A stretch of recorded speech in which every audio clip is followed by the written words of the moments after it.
Dial-A-Drummer. Welcome to Dial-A-Drummer. If this is your first time, I'm your host, Brian Stevens. And if you've been a long-time listener or a long-time viewer of the podcast, welcome back. Thanks for your patience, which brings me to the very first thing that we need to do in this episode, which is we need a moment of silence for an integral part of every episode that you've seen or watched for the last 5 years at this point. I'd like a moment of silence for the 2012 Cheese Grater Mac that has recorded and edited every bit of audio and video from every one of our past episodes. So if you would please, a moment of silence for Cheesy Grater.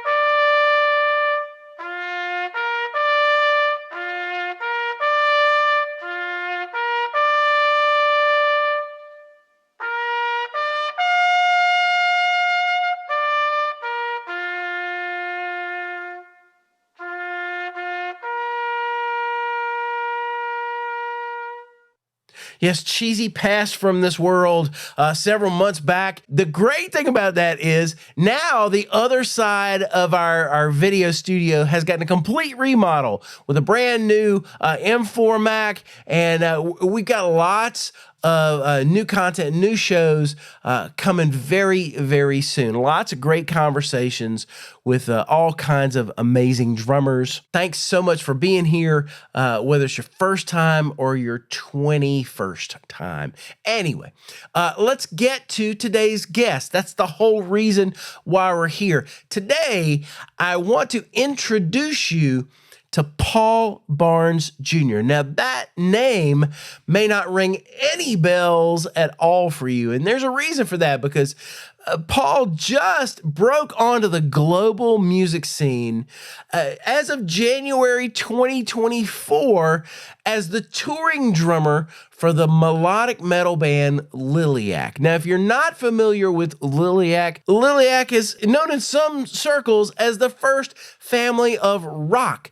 It's a 5-piece hard rock band originally from Los Angeles, California, that up until this point has been made up completely of family members. Melody on lead vocals, Samuel, the lead guitar player, Ethan, bass player, Justin on keyboards, their original drummer, sister Abby, and this entire outfit is managed and produced and spearheaded by their father, Florin. Well, at a certain point towards the end of 2023, going into 2024, the sister Abby wanted to take some time away to do life stuff, including getting married. And so they needed a touring drummer to substitute for her. And I'm not going to tell you too much of the story, but that's where Paul comes into the picture. But before that, they got their start as weekend street performers on the Santa Monica Pier. They initially went viral on social media because of some of their impressive covers and the videos that went with those of classic rock and metal songs. Now, this opened the door for them to appear on The World's Best on CBS television and America's Got Talent on NBC, catapulting them to international recognition. Now, from there, they've opened for classic rock icons such as Loverboy, Queensryche, Stryper, Slaughter, just to name a few. They're currently on their Delusion Tour 2025, and it's going to pick back up April 21st, and it has them all over the U.S. until late May, opening for Fozzy.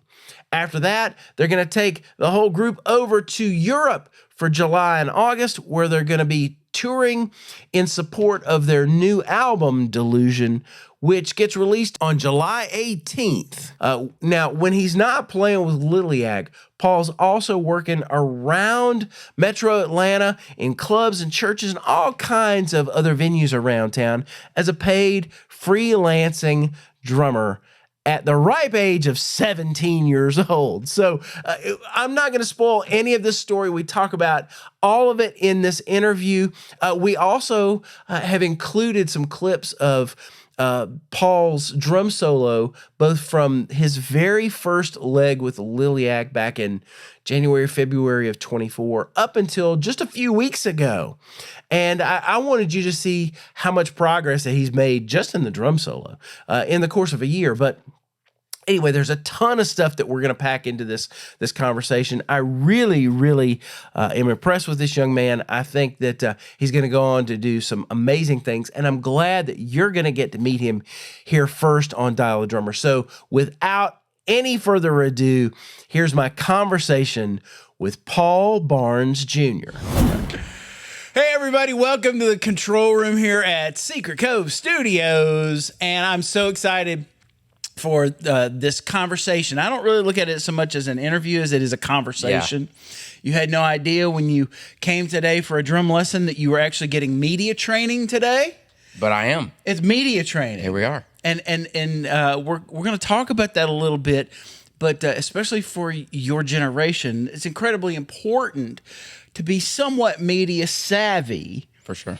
Because there's a lot, especially right now, there's a lot of people looking at you. Yep. People that don't know, and I already did an intro in the beginning of this already, but that's Paul Barnes Jr. What's up, everybody? And there are a lot of things for us to talk about. You know, I like to be 5 or 6 steps ahead of the general public. Always. So I wanted to make sure that I had a conversation with you before anybody else did. Well, you're ahead of everybody else because I haven't been on a podcast yet, but here we are. So, and there's a very good reason why. And again, I'm teasing a little bit, but let's start with this. You're 17 years old. Yes, I am. Now, because we didn't sign a waiver, your father knows you're here and he's cool with you doing this? Yes. Okay, good. Yes, absolutely. Now I can't get sued for anything that you're about to say. Hi, Dad. So, question I've never asked a guest ever in any interview in 20 years, on a podcast, in a video, for a magazine. What age did you start playing drums? I think I was 3 or 4. Okay. 3 or 4. So a lot earlier than I thought. That's cool. Yeah. Cool. Yep. So was it the typical kind of like pots and pans and just kind of knocking around thing? Pretty much. And actually, my Uncle Brad got me my first set, but he didn't get it he got it for me, but he really just got it to annoy my dad. Like Yeah. That's the reason he got it. And I can see that. Took it and ran with it, man. It was just like this, had 2 little drums and a cymbal and a kick, obviously, but... To give everybody some backstory, his Uncle Brad and I have been longtime friends since like the elementary school days. Way back. So it's almost like extended family, yes. really. Yep. So your dad Paul Sr. Yep. Hey, did he play music at all? He plays guitar. Mm-hmm. He plays guitar, and he can play a basic beat on the drums, mm-hmm. which is pretty much what got me started. He taught me the basic beat. Okay. And kind of just took off from there. So your family has always been super supportive. I mean, your uncle's a musician. Yep. Went to college for it. Yep.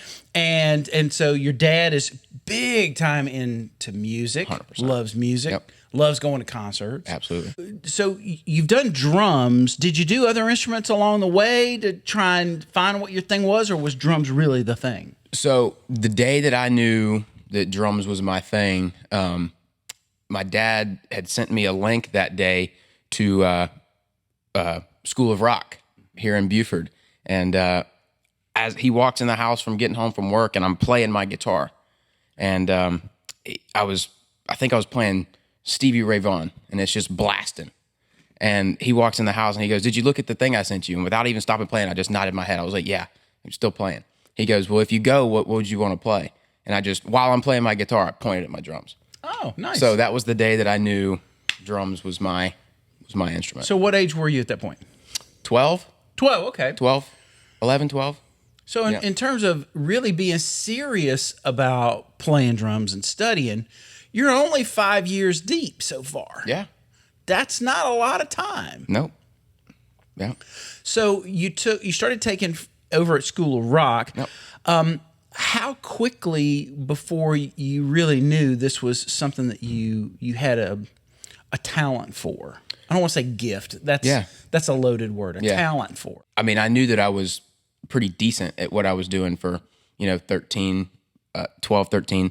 But I don't think it really clicked until I came to you. And I was like, when I started taking lessons from you, then it finally clicked. Like, oh, this is something like I can actually like take and run with. Okay. So I feel like when I started taking from you is when it really clicked. When you got to me, and not to hijack your interview and talk about me. No, that's part of this. That's part of my musical journey. So we have to talk about it. But when you got to me, you'd been taking lessons over at School of Rock for a couple of years? Couple years. Couple of years.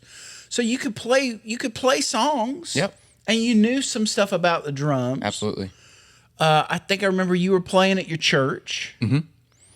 And you were already out playing gigs for money, right? I was. How did that start? We met with the guitar player from the first church that I played at. His name's Greg, and he great guy, great guitar player. He was in a band, the Joe Olds band, and we got in touch, and somehow it happened that I sat in with them for a couple songs at one of their shows, and then from there I got introduced to another band called the Chris Key Band, and so here I was at like 13, 14, following these bands around that would let me sit in for 2 or 3 songs at any one of their shows, and so we did that for maybe a year and a half, and then they actually started calling me to play gigs for like full gigs for them, and started getting paid for it. Did some acoustic shows with my little acoustic cajon little kit thing, and that kind of started that, and then it kind of took off from there. So your dad basically carrying you around. Yes. And what started out was, you kind of, I guess, the sit-in novelty. Yes. It happens a lot of times, especially out here in the suburbs. Yeah, I was getting called the kid drummer. Okay. That was like, hey, there's that kid drummer. Like, yeah, it was really weird for a 14-year-old kid to be like walking through a bar and some person go, oh, there's the kid drummer. It's like, yeah, hey, what's up? You almost needed like a T-shirt. Yeah. The kid drummer, yeah. the branding. Yes. The kid drummer. There you go. Kid drummer. And so I remember when you came to me, you were already out. The thing that impressed me was that you were already out and working. I mean, not everybody would consider a kid in his mid-teens going and playing bars or restaurants or private parties or whatever a professional. But in my mind, you had already gone to that first level that everybody has to get to become a true professional, which was that you had honed your talent enough that someone found what you did valuable enough that they'd give you money for it. Yep. And so immediately that framed it differently for me, how we needed to treat your studies. Now, when you came to study with me, again, I'm not hijacking your interview, but I would be remiss. Hijack it. I would be remiss if I did not take this opportunity to really go through this for a second, because I think it's important. Because when people go for drum lessons, for any reason with any teacher, they need to have a very clear goal in mind. What was your goal when you came to study with me? Did you have a clear goal? What did you want to achieve? I think at that point, because we sat on that couch right there, you, me, and my dad. And at that point, I think the goal was to just get better at drums. So like at that point, it hadn't clicked that it was like something I could do for a job yet. But it was just wanting to get better. And you were the next step in doing that. In coming to taking lessons, how was taking lessons with me different than anything that you had experienced as far as lessons before? It was a lot more focused and a lot more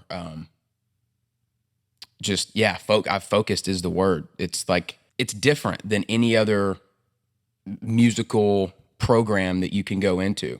Like studying, and School of Rock was one-on-one, but this is so different. You get everything you need, It's so different when you come to like just a regular instructor one-on-one. Yeah, it's definitely, I like to tell people, it's a lot more personalized. It is. Part of what I try and be attentive of with students that come and study with me is what their own personal goals and needs and likes are, but also the potential that I see in them. There's some people that come and study with me that, regardless of what their goals are, maybe I see someone that could possibly do this at a professional level. I have some people that come and study with me that have tried to do this at a professional level and can't figure out why they can't get the car started, basically. And, I would never look at someone and say, you can't. You're not going to be doing this at a professional level. You might want to find something else you like. I would never tell that to someone because I'm not the arbiter of that. Plus, I was one of those people that a lot of people, when I started off, and I was in your age, a lot of people didn't think that I would do this professionally for whatever reason.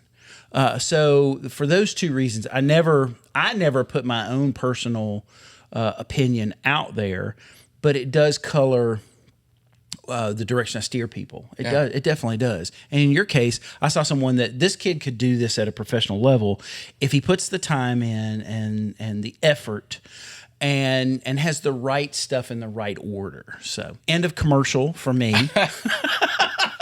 If you're going to take lessons, this is the guy, 100%. That's going to end up on the social media. That's going to be a commercial. Pump it out everywhere. Anyway, what I want to do is I want to go to the moment that this whole new ball started rolling for you. How did you originally get the call to do this Liliac gig? So years later, after I've been taken from Brian for 2.5 years, About 2.5, at that point, I went to School of Rock and I talked to the owner and I was like, hey, I would like to work here for my first job. I was 16. And so I got the job in early May, and then I had been working all through the summer. And then I think I got the call in November. So I walk into work one day and I was running the front desk at the time. So my job was to obviously do the phone, do the stuff on the computer. So I walk in and there's a voicemail on the phone. So I dial, I think *99 it is to check the voicemail. And I check the voicemail and there's a thing from a guy named Casey O'Brien, which is Florin's assistant. Florin is the manager, producer, business lead for the band. Yep. It was on the voice. I was listening to the voicemail and he goes, this is Casey O'Brien with Liliac, and we're looking for a drummer between the ages of 18 and 25 for touring. And I was like, well, what do I do? So I text my dad and I'm like, what do you think I should do? And he goes, you call him. So, and I'm like, but advice. I'm 16. And he was like, who cares? So I called them and I told him I was 16, and then he gets Florin on the phone. So now we're on a 3-way conference call and I'm at work. So I'm trying to deal with people in the lobby and I'm on this call and I'm writing this stuff on a sticky note. And he goes, would your dad be cool with you going on tour? And I was like, yeah. He was like, are you sure? He was like, because I was 16 at the time. Yeah. And I was like, yeah, my dad would totally be cool with that. And so I was like, he was like, okay. So we set up an audition time. That's how that happened. So now, one of the things that takes the friction out of this a little bit in making that decision is you're homeschooled. Yes. So it's not like you had to go through the whole rigmarole of public school and having to explain where you would be for weeks and months at a time and all that stuff. Yep. I started homeschooling in 7th grade. Okay. So I had been homeschooling for a while. So it was not a commercial for homeschooling, but it just gives you some context. Yeah. That's all. So what did you need to do to get ready for your audition? I think that day I texted you and I was like, look, man, there's one of these songs that they sent me in this audition that's got some fast double bass stuff. I was flipping out because at this point, like, metal drumming was not my thing at all. I was flipping out, man, because I was like, because the feet, man, my feet weren't there. Yeah. We had to get that ready. I remember, so the next week I came in, I was like, Brian, we got to work on my feet. So we drilled feet for weeks and weeks and weeks, and now they're great. Yeah. That was the main thing of getting ready. And then we started working on a drum solo. I look back on my drum solo from the first leg now, and I'm like, man, I played that for a solo. But but it got better. It got better because I don't think we talked about drum solos in between the time that I took the gig in the first leg. I think we started talking about drum solos when I got back. Right. So And drum soloing was not something that we had built into the lessons, because soloing is something that I get to do maybe 3 times a year. Most of the gigs that I do, they don't require it. And if you do get to play a solo, like I got to play a solo a month ago in Myrtle Beach at the Alabama Theater. And it was basically maybe 16 bars. It was just a short little, here's the drummer solo in the very last song. And that most of the time is the full extent of soloing for me. Yep. So it's not something that I practice a lot. It's not something that I even really think much about, because it's not a skill set that I'm required to do a lot. And so it's not something that I spend a ton of time with students with initially. Yeah. It's not something that's needed. There's plenty of other things that you need For sure. before we get there. So what kind of drumming and what kind of music were you into prior to this band opportunity? country and rock. Yeah. So that was it. Who were your top 3 drummers that you loved and that you emulated? Britt Turner was one. He's on my T-shirt. Yep. Blackberry Smoke? Blackberry Smoke. Yep. Neil Peart, obviously. Second one. And then around that time, it would have been Rich Redmond. I was going to say, you got to put Rich in there. Yes, Rich, I definitely 100%. saw a lot of that. Yes. Those are very different kinds of music Yep. from what you had been playing to gig around town. Yep. Very different kinds of music than what you listen to either on your own or around the house with your pops. Yep. Just very different music. Besides the feet, were there any other initial challenges to this music that made it very unique for you? In the leading up, like rehearsals and stuff like that, no. But when we were in Green Bay and Florin comes up to me and was like, man, he was like, can you hit harder? I was used to playing like smaller venues and stuff like that and being more reserved. And he was like, go all out, like just big and like just smash them. I was like, okay. And that was something like I was hitting like hard. Like I was a hard hitter before, but now I'm like, I hit way harder. In fact, I went to my church gig the next week and he was like, dude, you got some new energy this week. And I was like, I don't know, man. But I had to start hitting way harder and I had to get better at the visual stuff. We talked about that too. Yeah. That was another thing that I did not expect to, I don't know why I didn't expect it, but it was just one of those things that I didn't expect to have to do more of or anything. So getting ready for your audition, would you have like 4 songs you had to learn? Yep, 4 songs. So what was your process for learning those songs? I think when I got them, I listened to them. I just went down the line, listened to this one, listen to this one, listen to this one. And then I think I listened to them each twice. And then I attempted to go play them behind the kit. And luckily, 2 of them were remakes that they did, covers that they did. They sent me their version of Seven Nation Army, their version of Crazy Train, and then Liliac's original song Carousel, and then Liliac's original song Dear Father. So the process was listening to them 2 times through and then attempting to play them on the kit and then kind of just getting my bearings from there, listening and doing that sort of thing. Because so many, especially drummers that are your age that would listen to this podcast or watch this video, they're all going to wonder, what they would need to do to get ready for something like this. How did you know that you had properly learned other than me telling you whether or not you learned the songs?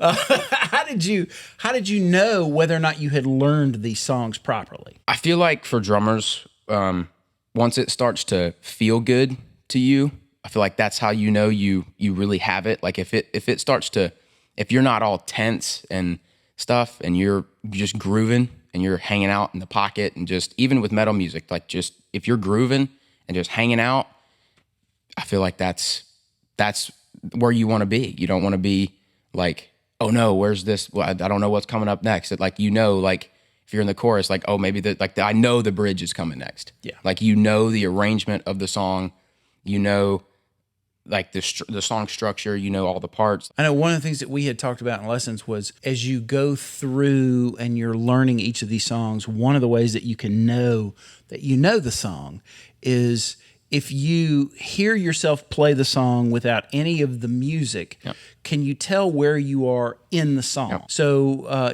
recording yourself, even if it's with your phone, listening back from the time that you hit the very first note to the time you hit the last note, can you track where you are in the song? Yep. Do you know if you're in the first verse versus the second verse, or the third chorus versus the bridge, and really spotting, are there some signature things? The most important thing when you're having to learn anybody else's songs for any other kind of gig, whether it's original tunes or cover tunes, are there parts of the song that have to be that way? Are there certain fills and certain figures that you have to play exactly like that recording, or can you play the spirit of the recording? And when you're listening back to yourself, when you hear those signature pieces, then you got a pretty good idea that you got a handle on the tune. Yep. That you're at least gonna meet the threshold for the gig itself, which is, can you play the songs in a way that is at least as good, if not a little better, than whatever the bar is, whether it's the drummer that came before you or the recordings that you have. That's table stakes right there. Anything you can do over and beyond that that's appropriate for the music obviously just puts you a notch or two above. Yep. So when you went into that audition, take me into those feelings. Did you feel prepared going in? I did. Pretty confident going in? Yes, for sure. Tell me the story from the time you walk in the room to the time you start playing the first song. What happened? So I'll tell you the story from when I walked in the front door. I knock on the door, and immediately their two dogs, Lilo and Tiny, just rush the door, and I thought I was going to get eaten by two little dogs at that point because they were vicious, man. Just rah, rah, rah.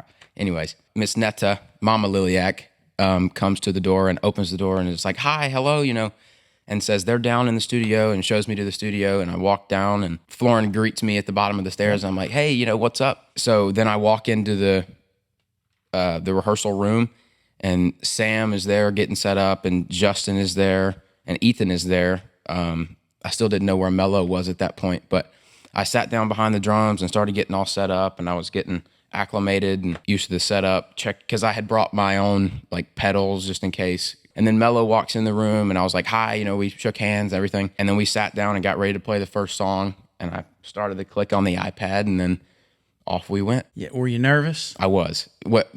Once we were about to start the song, I remember thinking, okay, here we go. Here we go. It's either going to happen or it's not.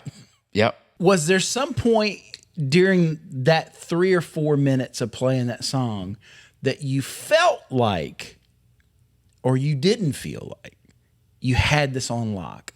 Dear Father, man. When we got to the feet part on Dear Father, I was so concentrated. I mean, there's a video of it. I'll send you the video so you can put it in. It's terrible. Looking back on it, my performance was not great. But I'm just head down in the zone, and the feet they're there. They're not as clean as I would have liked them to be. They're not as clean as they are now, but they were clean enough to do what I needed. That was the only point that I didn't feel like I had it on lock, was when we got into the verse part, because it's like and it's just fast, and that was the only part through the whole thing that I didn't feel like I had it on lock. I was like, if I don't get this gig, this will be why. And it's just because it was a new thing for you. Absolutely. It was something that was on your radar until this. It was totally foreign. Yeah. Totally foreign. But with a lot of those other tunes, like Crazy Train, that's a song that you were probably pretty familiar with just from doing gigs and hearing music around the house and going to baseball games. And I mean, that song's just in the air, right? Yeah. So what was the only thing that was different was they have a long version and a short version of almost all their songs, covers and originals. And I had to learn both versions. So I think in one where it goes after, I think it's after the chorus, it goes back to that. I think they go straight to the bridge on the short version. Oh, okay. So it was weird learning two different versions of the songs. But they actually have cues. So they're on click and cues. Yep. So it's verse 2, 3. So that was a big process of helping me learn the arrangement, short version and long version. Sure. And you already had a little bit of experience with that with church drumming. Yes, for sure. That's pretty pervasive now. At this point in 2024, most church gigs are using some kind of click and cues, if not some extra tracks, to really keep everything tight. So that was something you were already comfortable with. Yeah, that, and I'm actually starting and stopping everything, switching songs on the iPad, and I got the starting and stopping everything experience from my church gig that I had as well, because it's actually a little MIDI controller keyboard, and and I'm starting and stopping all that too at church. So doing that at church got me ready for starting and stopping all that with the Liliac thing too. So it all kind of worked together to make this thing happen. How long before you knew, once you got done with the audition, how long was it before you knew that you got the gig? I left there with the gig. Really? Yeah. Oh, okay. So it was like 98%, like the way everybody was talking, because we got done and I was packing all my stuff up, and I was not expecting a decision to be made right there on the spot, because I just didn't expect that. I was expecting a few days for them to talk it over and everything. And they did, to finally get their answer like 100%. But I was like packing all our stuff up, and we were all talking about how it went and everything. And I was like, even if I don't get a call back, I just appreciate the opportunity to come and jam with you guys, So we walk into the control room, and Florin's there. So he's like, all right, yeah, man, that was great. So he goes, and then he starts breaking everything down. He's like, here are the dates. Here's what it pays. And I'm like, oh, okay, this is happening. Okay, wow. So It's quick. Yeah, it's quick. And then I got an email 2 days later from Florin, and he was like, congratulations. He was like, it's confirmed now. Like, he was like, the band, they love your energy. They love your drumming. So he sent me the long set and the short set. Right. And there you go. There you go. There you go. So how long did you have to prepare at that point when you knew that it was 100% confirmed you were going to be the touring drummer for Liliac for the next leg of things? How much time did you have to prepare that entire show, the short and the long set, before your first rehearsal? I think I had a month. Okay. I think it was, I went for the audition on December 9th, and I was there rehearsing throughout January. So I would say I had maybe a little over a month. Right. So for context, as we record this interview, we're talking not even a year ago. No, yeah, we're talking, Yeah. what is it today?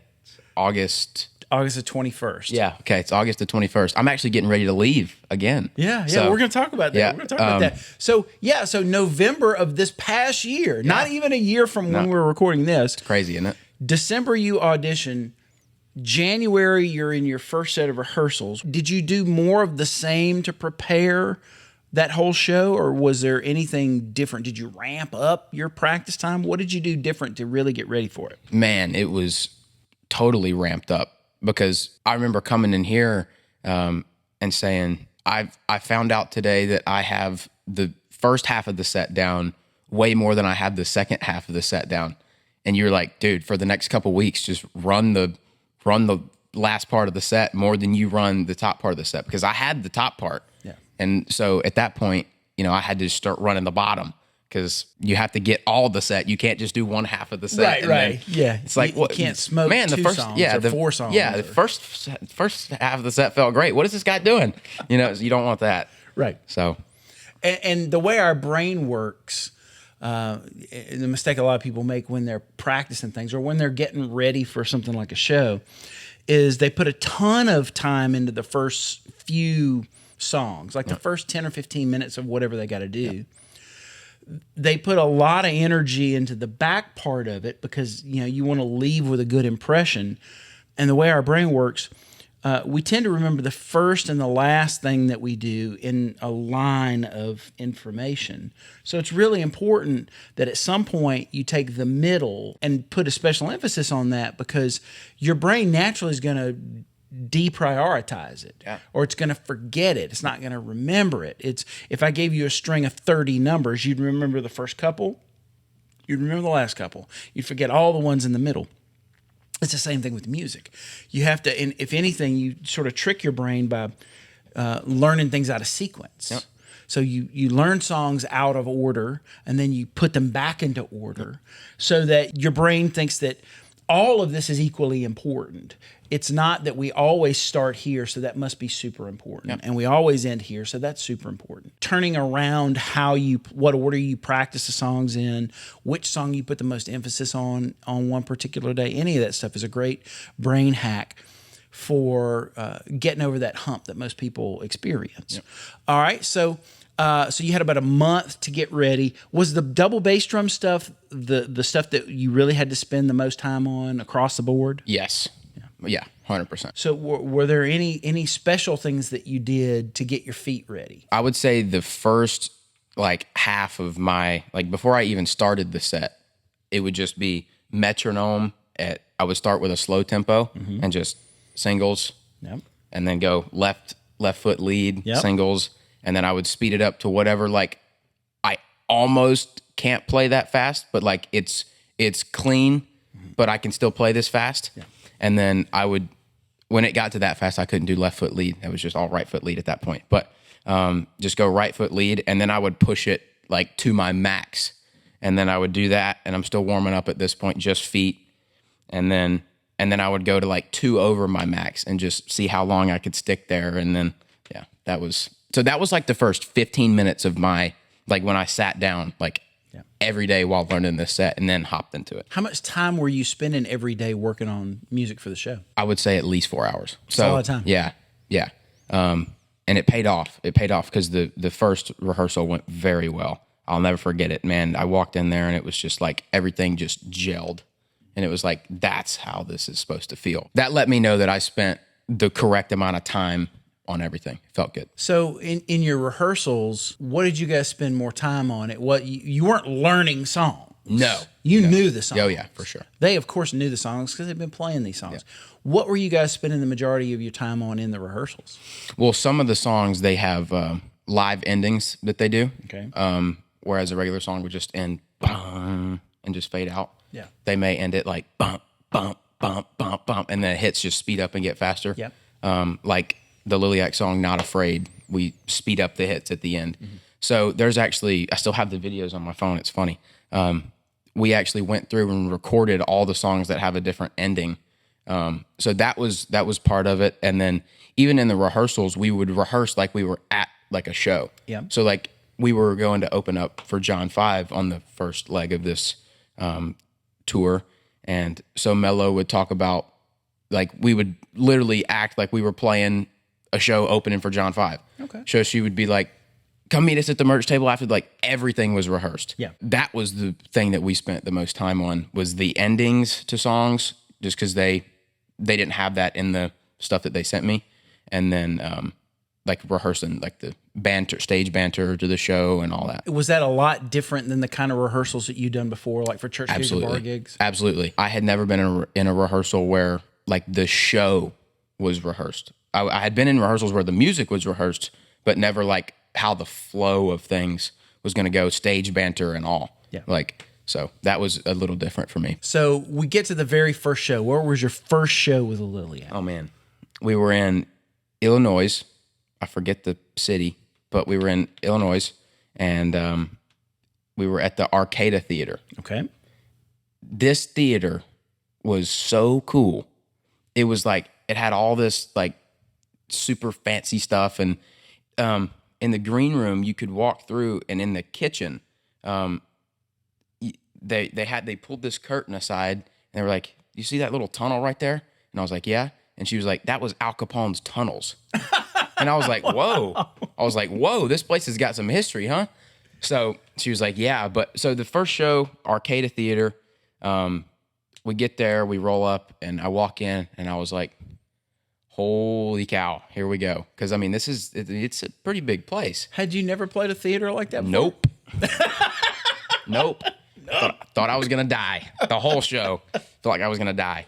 Do you have a tech that sets your drums up and stuff, or do you set your drums up? I did. I had help on the first leg. I didn't on the second leg. But, that's not true. Everybody kind of helps, with everything. But you don't have a dedicated tech. No. I did on the first leg. Oh, okay. So that was nice, but it wasn't set this up. It was I'll help you. Like we're Yeah, we're, yeah. we're You in kinda work together. Yes, A exactly. team effort. Yeah. Team effort. Did you have a sound check? That was the first thing. We Did did. you really have a sound check? We did. Had a full length sound check. It was nice. Nothing was rushed. Nothing about the day was rushed, which was nice. Everything was right on schedule.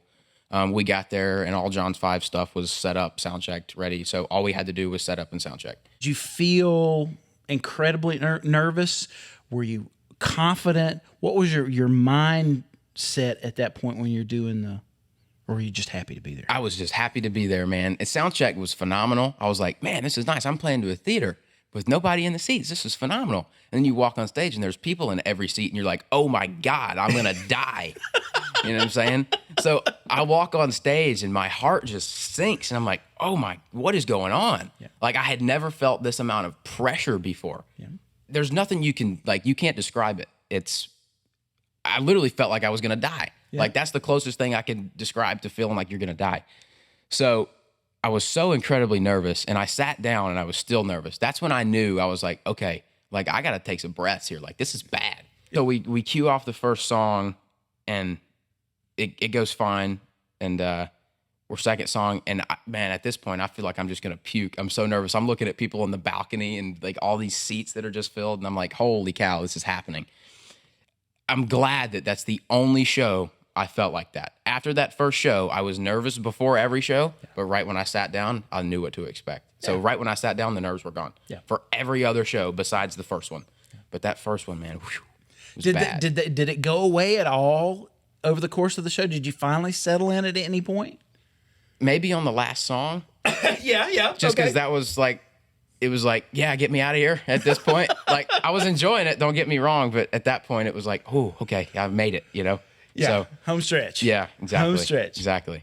What was the feeling after finishing that first show? It was incredible.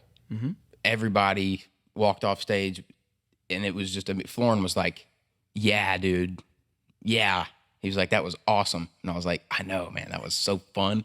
But at that point, you don't really have we don't really have time to socialize that much like right there because we have to hurry to the merch table. Yep. Once we get to the merch table, that's when we kind of all start debriefing after everybody kind of leaves. And then we go back to the bus or watch John 5 or whatever. So, but the feeling after was like I did it. Yeah. Like all that preparation, all that practice, all the working on my feet led me to that moment and it happened and You didn't die. I didn't die. Felt like I was going to, but I didn't. And it happened and it was good. Yeah. And the goal from there is to get better each night. So how long was that first run? We were gone total of 11 days. Okay. So we left on January 31st and I got home, I guess it would have been February 11th, but it would have been the night of February 10th when you came to the Greenville show. Yeah, I got to catch the last show of that leg, I think it was, in Greenville. Yep. And everybody was there. Yep. Dad was there.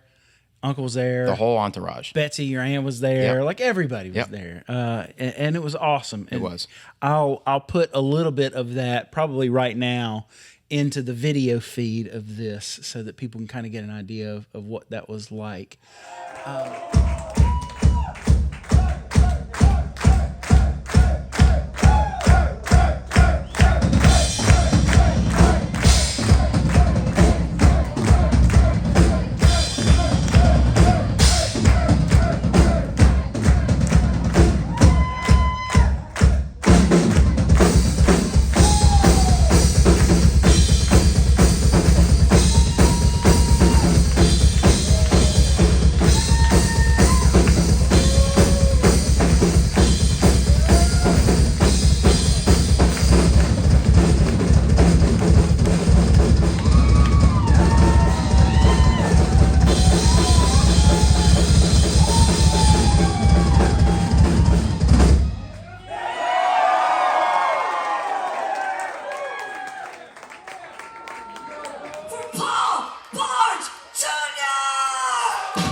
Small room, really intimate room. It was fun. It was a small rock club Yep. in a working class town. Yep. Different. Do you notice a difference in the audiences depending on the city that you've been in? 100%. Smaller, kind of out in the middle of nowhere places those fans get like wild because they're like, a pretty decent sized band is coming to our town. Like, this is like, let's get pumped, Yeah. And that's not to say the energy's not great if we go to somewhere like the capital of a state. But when you're out in the middle of nowhere and somewhere, it's like people appreciate it more. Yeah. Because like, thanks for coming to our town. Like, I live 5 minutes from here. Like, my house is like right there. Yeah. You know what I'm saying? So it's like it's cool to have that kind of Sort of like the circus has come to town, basically. Yes. Yeah. Exactly. There's a lot of things that you've experienced, right? Yes. The first time you've been on a bus. Yep. How's that different than any other gig that you've done? Any other gig that I've done, you see each other for about 6 hours, and then you're gone. Yeah. Not the case.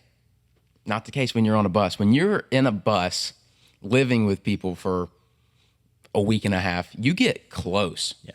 Like, you get tight. Like, as a group, like, friendships just become tighter. Sure. When you're in such a close proximity with each other for constantly. Right. So. And in this case, you've stepped into a family band. Yes. So it's all brothers and sisters, parents that are really spearheading the whole project. Yep. And even though you have some crew people that are not necessarily family, they've been around for a long time. Yep. How long before you get past the pleasantries? Because everybody, when you first get a gig, you first get on that bus, you first get out on the road, or you first get on the plane, everybody is usually on their best behavior.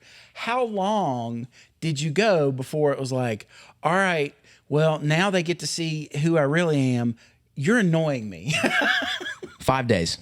5 days. 5 days. You lasted longer than me. That's good. 5 days.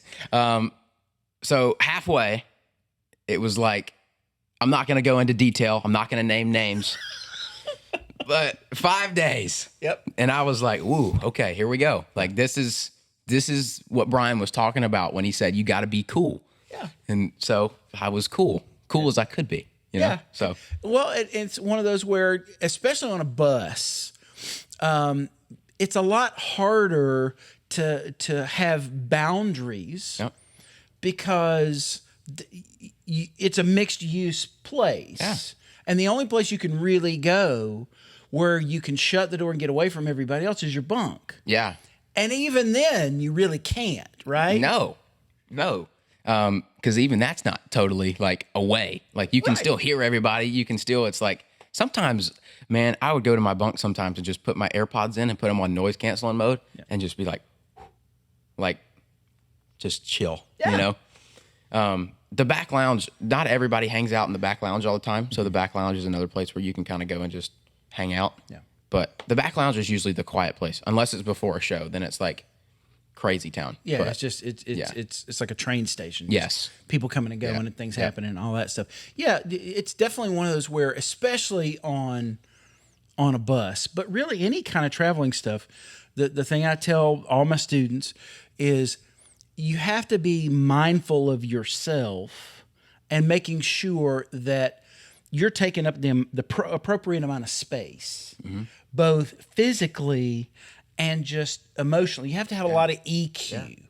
Yeah. It's not just about being smart and your IQ. How smart are you? It's your EQ, your emotional quotient of how much space am I taking up in the room, whether it's how much am I talking, or am I playing my music on my phone and it's bothering someone else? That's why they make AirPods. Headphones. I experienced this last year when I did a short little run with a much younger group of people playing video games and cursing at the top of their lungs in the middle of the lounge at the video game. They did the thing of put the earbuds in so we don't hear or whatever the music is, or any of that stuff.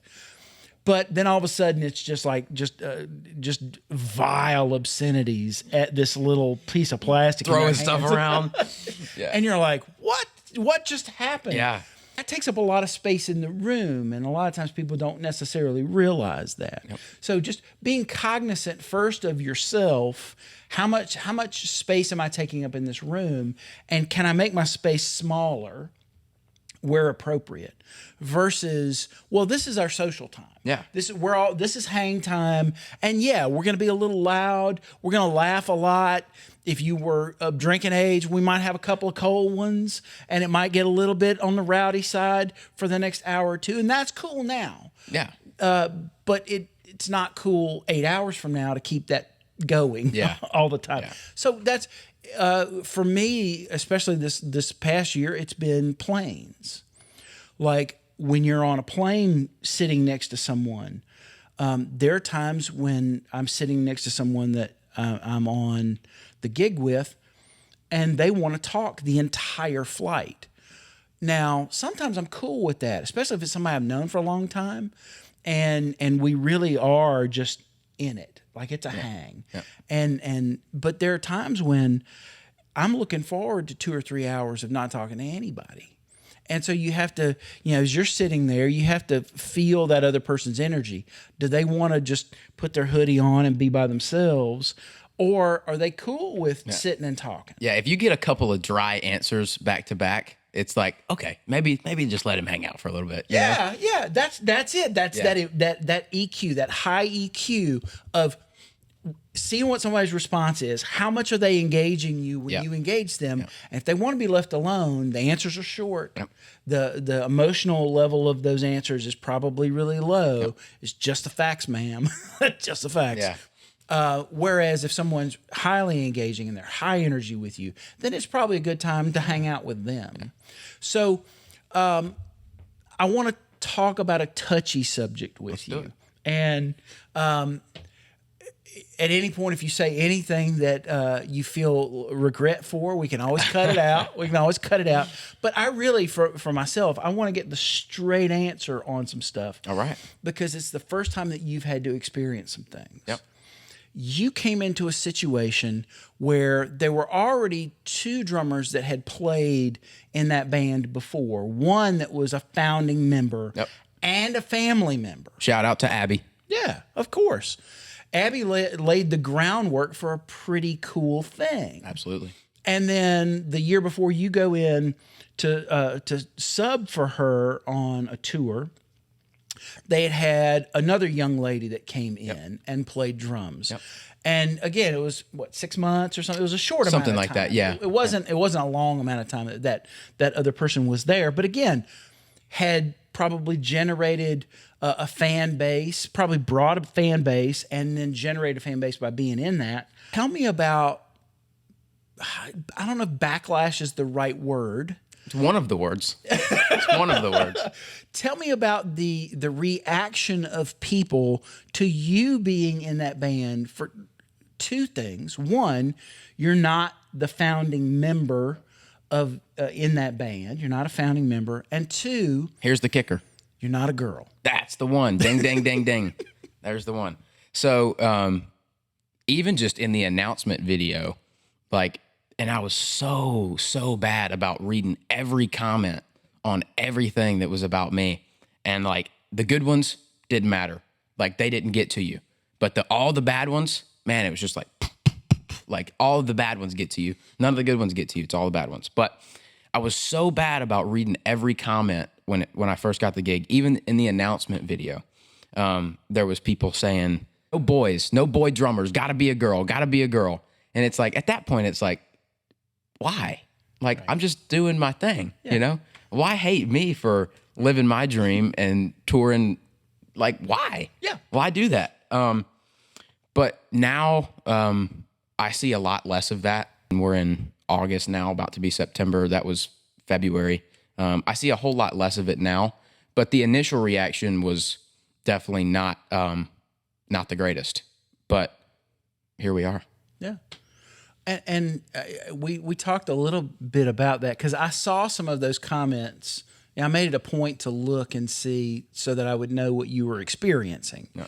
And so I'd know how to maybe help you navigate it a little bit.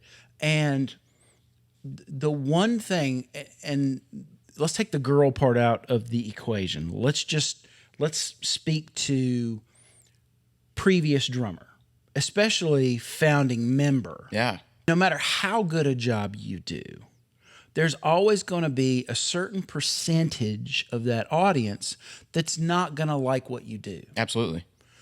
And they're going to have something derogatory to say. They're going to have a very biased opinion that may not be rooted in anything objective. It's totally subjective. It's totally their experience and their feelings. And they're not wrong. Yeah. What you have to realize is you can only control what you can control. Exactly. You have a handful of things that you can control. You can control showing up on time. You can control whether or not you're cool, whether or not you present as a person who's a team player in the situation. Yep. And you can control your level of preparation. How well do you know the songs? How well do you know the show?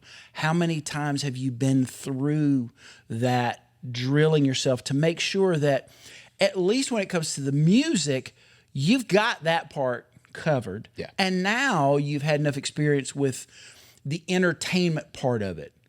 And that's probably what's different than any of the gigs you've done before is there is certainly a percentage of what you're doing that has to be for the performance of it. Absolutely. Visually. Yep.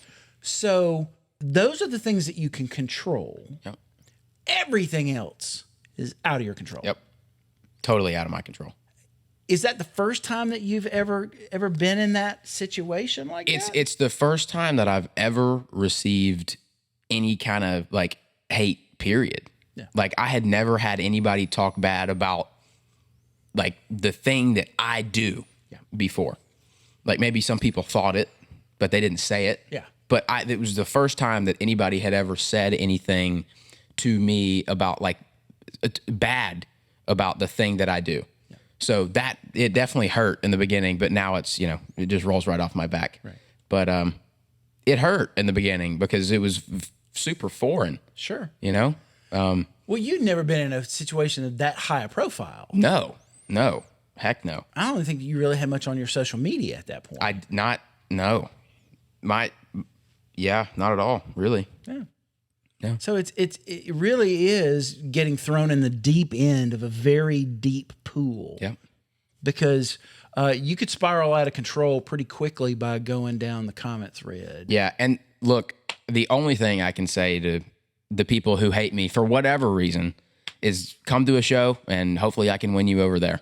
Other than that, I don't have anything bad to say about the haters, but come to a show. Hopefully I can win you over. If not, that's cool. Maybe I'm not your cup of tea, but that's what I say to the haters.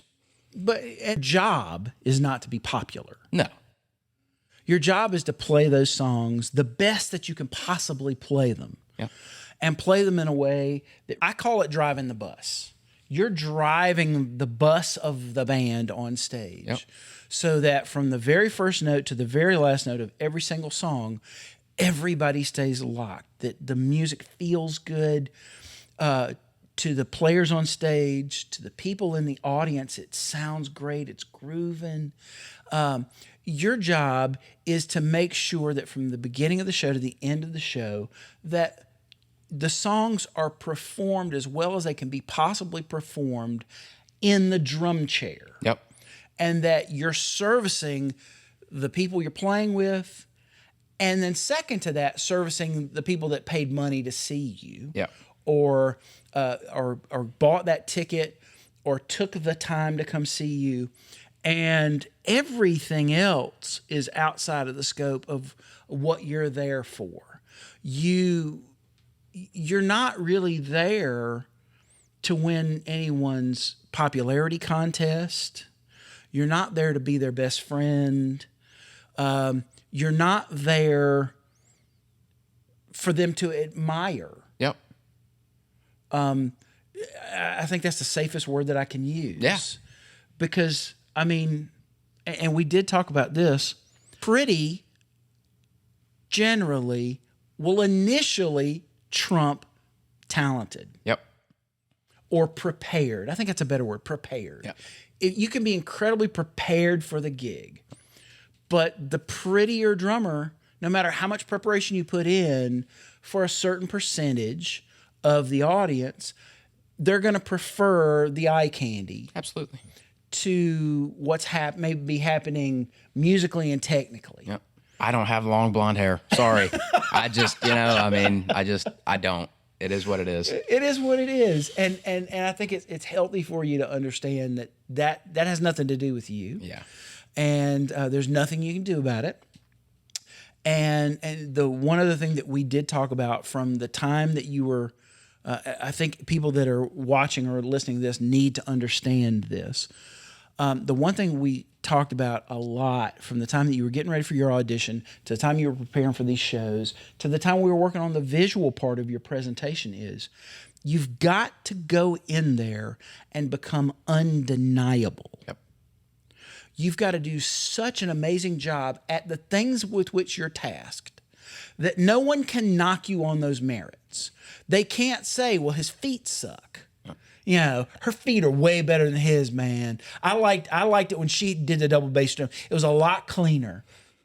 You got to make sure that you get over that bar. Yep. You've got to get over the bar of playing the songs incredibly well. Yep. In your case, you've got very exact drum parts and very exact arrangements. You've got to make sure you're playing the right show, the short version of the long version. Yep. You can't blow that part of it. Yep. And then you've also got to engage the people you're playing with. And those are the things that you've got to be so undeniable that the only thing that anyone can say derogatory is, he doesn't have pretty blonde hair, man. There you go. if that's the only bad comment I get, whatever, yeah, right? Whatever. There's nothing to be done about that. And neither should you worry about it. And if you're leaving those kind of comments, I will say, and I will leave this in, you might want to question your motivation for liking the band. That's just me. He's never going to say it. His parents will never say it. Nobody in the band will ever say it. Question your motivations about why you're watching and listening to this band if that's the only knock that you got. I'll just say it. I'll take the hit for it. I'll take the bullet. I'll take the bullet for saying the thing that nobody else wants to say. I've seen how much hard work you've put into this and how much time you put into this. And even when it's been really good, when I saw you guys in South Carolina, it was really good. But you knew there was room for improvement. Absolutely. And you pushed for that improvement. You were honest with yourself, and you realized, as good as it is now, I still have plenty of room to run to make it as good as it can possibly get. Yeah. Man, the videos from the first leg of tour to the second leg of tour, night and day. Like, just visually and just overall tightness on the kit. Like, it's night and day. It's crazy. If you want to cut this part out, we'll cut this out. So you didn't do the summer leg. I did not. You did. And actually, we can go into full detail about this because by the time this comes out, everything will be announced. Okay. So we're good. Okay. So you didn't do the summer leg. Abby came back and did those shows. Yes, she did. And how was that vibe with you guys? You guys cool? Oh, absolutely. Absolutely. We are more than cool. Absolutely. Yeah. There's no bad blood. For all the fans that think there's bad blood, there's absolutely none. Like, we couldn't be any cooler with each other. Now, like next week, you step back in. Yep. And you're back in that chair again. Yep. There's a few things that have changed from your first leg until getting back into the chair now. Yep. You've been involved in constructing and crafting drum parts for some of the new songs, Yep. right? Absolutely. The whole new album from Liliac that will be out hopefully either later this year or early next year is all me drumming. So it's been really fun to do. Honestly, it's been a blast. Me and Florin make a really good team in the studio, so it's good to work with him. So how is it different? This really is the first original project that you've been involved in. You've done a few recording sessions. Yep. Where you played on some people's original music, which, I mean, I didn't do that until I was probably 19, 18, 19, like played on somebody else's music. Yep. How is that different for you, that creative process? What kind of experience was that like? As far as Yeah, crafting drum parts for songs that didn't exist a week before you started working on it or a month before you started working on it. well, I Florin would send me the songs before I came over to actually do it, but I would just sit down with it and play what I felt was, just at home, play what I felt was appropriate and that matched the song. Listening to the bass line, matching that on the kick. Listening to the vocal stuff, just all of it, and making it tight, making it feel good. And then we'd go in and we'd knock it out. So, Are there any? Can you think of one or two spots in some of this new music where you definitely wanted to kind of put your stamp or your? Is there a fill or a groove in a song where you're like, this one's mine? I feel like all of them have that kind of thing. Yeah. Maybe one that sticks out more than the others. That's just kind of my personality. It's not out yet, but it's a Liliac original song called "Prisoner." It's just really heavy, and it's like it's just smashing. Great song, but that one maybe stands out maybe about that much more than all the rest of them as far as my personality on the kit. Cool. And that's important. Yeah. It's one of those things when you're doing original music in a band. For me, I play on original music all the time here in the studio. Part of my job is to not stand out. Part of my job is to just play what's appropriate for the song, service that music, service that artist, and what that music wants. But in the case of an original band, part of the thing about creating music with people in an original band is to put a little bit of a stamp of yourself on there. Absolutely. And the other thing that's different between your first gig and heading out this time is you've been in at least one video, right? Yeah. Two. Two videos. Two videos at this point. Okay. Yep. One was a Dream On cover that we did. And that was actually my first time in the drums and playing in the music video, but it was my first time doing the drums on one of their projects at all. And then it kind of took off from there, and Florin was like, yeah, like this will work. Okay. So I was like, cool. And then we started working together from there. And then the latest video that I'm on that's currently out is the Liliac original Bad Boys with a Z. And the next one that will be out is another Liliac original called Breathe. We went to Jekyll Island and filmed that video on Driftwood Beach. Nice. So it's outside. We did it in the morning. And we actually had to do it pretty quickly because the tide started coming up and we were like, oh, got to get out of here. So yeah, that was fun. But outdoor shoots are always a challenge. yeah, it was so hot. We had to take everything. It was just a sand path and just trees. And we had to lug all this gear through the sand, deep, soft sand. So it was like you couldn't move. It was terrible, but it was hot. But we got the video done, and it's going to be really, really good. I'm super excited for everybody to see it. And you make a vocal appearance in the single? Here we go. Yeah. So that was on Bad Boys. Yep. Lay it down, lay it on me now. Lay it down, whoa. Lay it down, lay it on me now. Lay it down, whoa. Lay it down, baby, come with me. Come on, right on home with my bad boys. Stop my bullet. I kick back 'cause I'm feeling. How did that come about? Mello, she was like, you have to sing this because I'm from Georgia. Most of them are. I don't think any of them. No, none of them are from Georgia. So she was like, you have that Georgia. I'm not like twangy, but I have the Georgia accent. That I guess you would say thing. that Yeah, thing. yeah. So she was like, you have to sing this part. Like it just because it's like a rock country. Yeah. Like So like a mashup. Yeah. It's kind of a crossover for them. So she was like, you have to sing this song. And I was like, are you sure? She was like, yeah. And people, like, I would say 90% of the people that like I've seen the reactions on it. They liked the part. I will say, I'm getting flamed for that stupid hat. I'm not a fan of the hat, but we did it, and it's there, and it was supposed to be funny, like coming and taking the hat and then singing. I mean, it's got all the like stuff on it, but man, yeah, I was getting flamed for the hat, so I know, I get it, but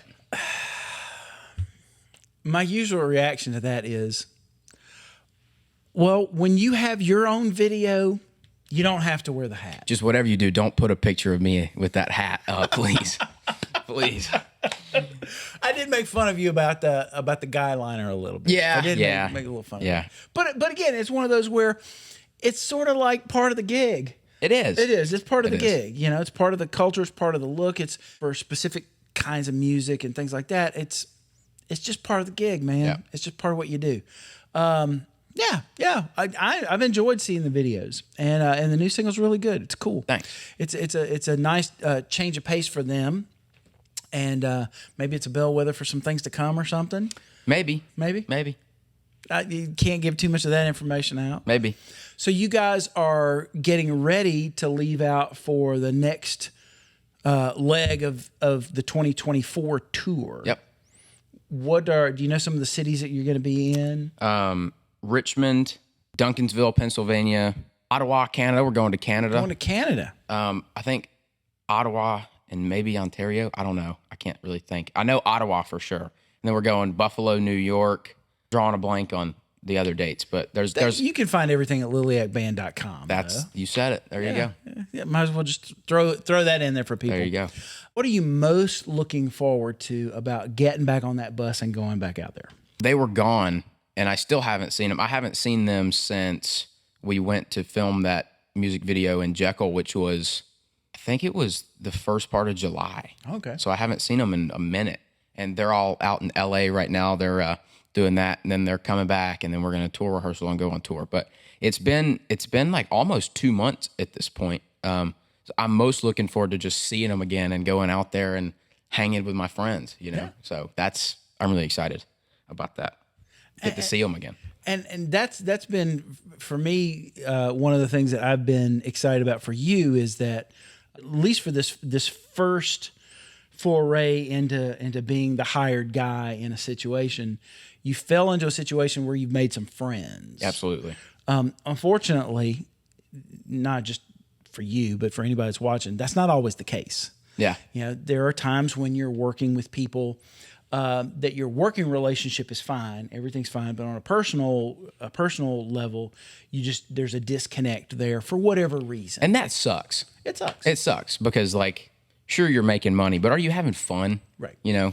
It's definitely a lot more fun, and I think that there's a lot more chemistry to the music that gets made on stage. Absolutely. When everyone has a really tight rapport with each other. For sure. If you can call those people in the band that you're playing with, you can call them your friends. You know, if it feels like a real friendship, then I think that it really improves the music. Definitely, I'm sure it's got to improve the hang time outside of playing music. Oh, it absolutely does. It absolutely does. Because even walking back to the bus after shows, we'll be laughing about little mess ups that anybody in the audience would have absolutely no idea that happened. But when you're able to connect like that, like, oh, I heard you mess up on the second verse of this song or whatever. It's like when you can laugh about that stuff, that's how you know you're working with the right people. Yeah. If it's like not a pressure cooker, and if you bring up somebody's mess up, you get like yelled at, that's no fun. You want to be able to hang out and joke about that stuff, you know, and have fun with it. So for anybody that is going to catch you on this next leg, what can they expect out of Paul that's a notch above what happened earlier in the year? Well, the first thing will be I'm taking out my own gear this time. So Really? Yeah. So I'm taking out my own drums, my own cymbals. So you get me in full effect. So Would you like to tell us what brands those are? I would. So What brands of gear do you like to use? I need to ask that question. well, I use ProMark, Evans, DW, Sabian, and what am I missing? That's Session Ace ear. yes, that's the one. That's the one. Yes. There you go. That's the one right there. Can't forget that I commercial. know, man. I know. You want to redo that? Sorry, Brian. That's funny. I knew I was missing one, and I knew it was really important, but I can't believe I did that. I'll insert myself if you don't. Don't Yeah. worry. Session Ace in-ear monitors, which is Brian's company. They're the greatest in-ear monitors on the planet. You have to use them. There we go. They're phenomenal. Nice. I'm so sorry. Cannot believe I did that. Wow. Oh shoot. Well, I think it's important, and this is part of the next stage of things for you, because now that you're in a gig that's traveling and going to a lot of different places, playing for a lot of different kinds of people, there's new music that's involved in this project. So there's new energy. There's all kinds of new momentum. It really is important that you start to kind of establish those things. Like, what gear do you rely on? What helps you to get your sound, and what makes you feel most comfortable, especially on stage, where so many things are out of your control. At least the equipment that you're playing on is something that you've got a say about, and a comfort level with, those creature comforts. I would be remiss if I didn't take the opportunity to mention that Paul has no endorsement deals at this point with any of these companies. And they would be really sorely missing out on a big opportunity. Am I doing okay with this as a commercial for you now? Thank you. Just returning Thank the favor. you. Yeah. No, especially because you're on tour. Yeah. Over and above just the prestige of having an endorsement of any sort with any kind of company, there's a certain level of support that you can get as a touring musician from the companies that you're officially aligned with. If you break a cymbal in the middle of Ottawa, you're in this side of Canada and you break a cymbal. Sabian's on this side of Canada. Exactly. So. Can they get something to you in a matter of days before your next show so that you can replace that thing that's broken? Yeah. Those are the kinds of things that you're going to find that are important for a touring musician, and having official relationships with those companies. Yeah. If you happen to run out of something that you need, and in the next 2 stops that there aren't going to be, let's say you happen to run out of drumsticks. You thought you took enough, and all of a sudden there's not a music store within 500 miles for the next 5 days. No bueno. It's not good. Being able to get on the phone and say, hey, Steve, I need to get a few bricks of these. Can you get them next day aired over to the hotel in this next stop, or the theater of this next stop? Those are the kinds of, they're not luxuries. They really are things that you absolutely need when you're going to be out there for extended amounts of time. Absolutely. Be able to have someone that has your back like that's important. So, I have a few connections already with a few of those companies, but the ones that I don't, gonna miss out on an opportunity. You don't get this kid now. So, anyway, thank you, Brian. I just Thank thought you. I'd go ahead and let's just say the thing that nobody wants to say. Yeah. Well, I mean, I've been using the gear that I'm using for, like the whole of my drumming, like since I was little. Like I think the first pair of sticks, I know for a fact, the first pair of sticks and heads that I have was Pro Mark and Evans. Yeah. Like way before they became one, I played Pro Mark sticks, had Evans drum heads, and had Sabian cymbals for as long as I can remember.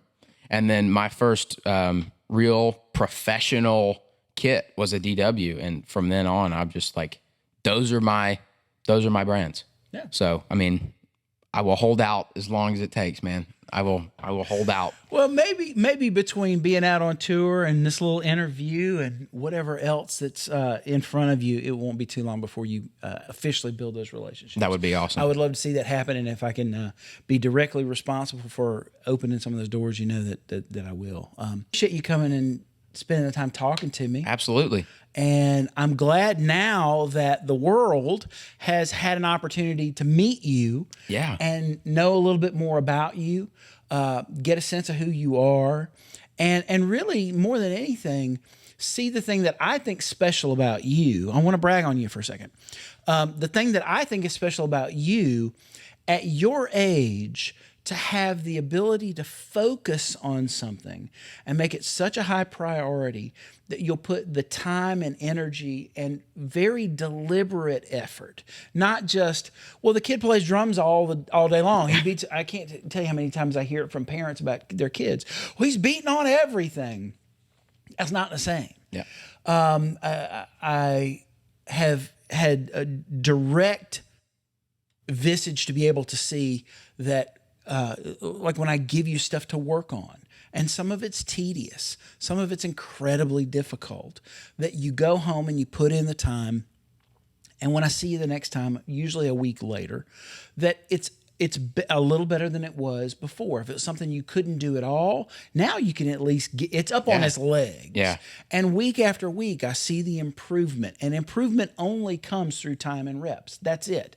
It doesn't come through thinking about it. It doesn't come through being enthusiastic about it. It doesn't come through talking about it. You actually have to put the sticks down on the drum and on the cymbal and on the practice pad. So I want to brag on you at your age, especially now in the culture that we're in, soundbite culture, social media culture, everybody scrolling on phones culture, the fact that you'd be so focused and so dedicated and put such deliberate effort in, it really says a lot about you, and it really says a lot about the potential for growth that you have going forward. I hope that this becomes a permanent situation for you band-wise. Me too. A permanent home for you and a place for you to really explore your voice in this kind of music. If it doesn't, whether it's 2 years from now or 20 years from now, I firmly believe there will be plenty of other opportunities for you in a professional sense, that this might be your first really professional gig at that level, at that higher tier. I don't think it's going to be your last one. So everybody keep your eye out on Paul Barnes Jr. Are you Paul Barnes Jr. pretty much everywhere on social media? Yes. The Paul Barnes Jr. on Instagram, Paul Barnes Jr. on Facebook. Okay. So make sure that you like, follow. Are you cultivating a YouTube thing yet? Oh, yeah. Paul Barnes Jr. on YouTube as well. Yep. Okay. Good. Make sure that you subscribe and follow and like and do all the things for every one of those. Support Paul and what he's doing. And really, not just support Paul, but support this entire band. These kids really, really work hard. This isn't some behind the scenes Svengali of a parent that, this isn't the Jackson family. No. It's one guy cracking a whip. He does not beat his children to do studio stuff, I promise. From the little bit that I've had a chance to hang out and kind of see how things are done, it really is, it is a collective effort. It is a village. It is.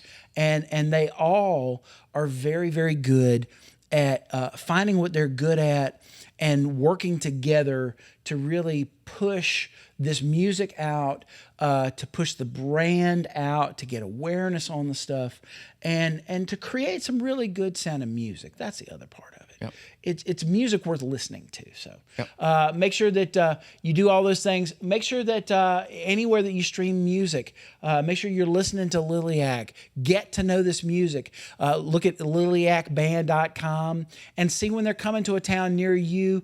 Get a ticket, see the band, go see Paul Barnes Jr. play an incredible drum solo, and give him all kinds of thumbs up and great comments. Let's do something together, okay? So for anyone that's watching or listening to this directly, I have a personal project I want to work on together, you and me. Let's be so loud in our encouragement for Paul and this band that it completely obliterates any kind of negative comments about the band or the hats or the guy liner, or the fact that Paul's not a pretty girl. There you go. There you go.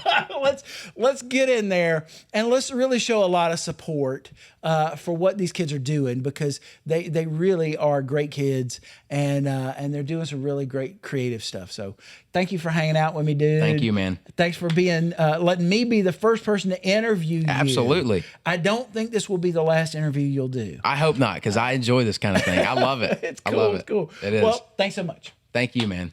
Thank you. All right, there you go, Paul Barnes Jr.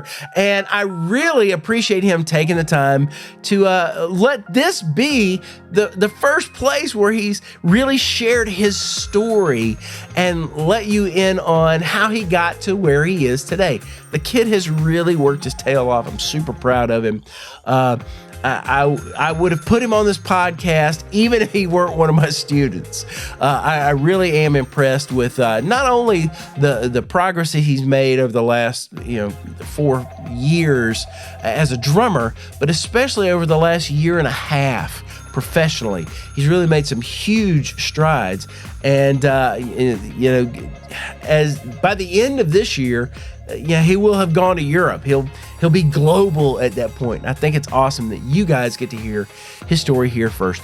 Listen, if you dig the show, make sure that you follow us on Facebook and Instagram. And if you're not already subscribed here on the YouTube channel, please hit that subscribe button, so that every time there's a new episode, you'll get a notification of it. If you're listening to this on your favorite podcast app, make sure that you're following us, add us to your list of podcasts, so that every time there's a new episode, it goes right into your feed.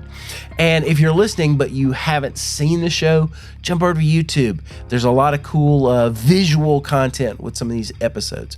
So that's all I've got for you. The next conversation that I'm going to have is going to be in a few weeks with my friend Chris Burrows. We're going to talk about drummers and social media, and we're going to say some of the quiet parts out loud for you. We're going to have a very, very candid discussion about drumming and social media and the meshing of those two. So anyway, thanks so much. I really appreciate you. That's all I got for you now. Until next time, be awesome to yourself. Be extra awesome to everybody that you meet. And until next time, I'll see you when I see you. Thanks so much.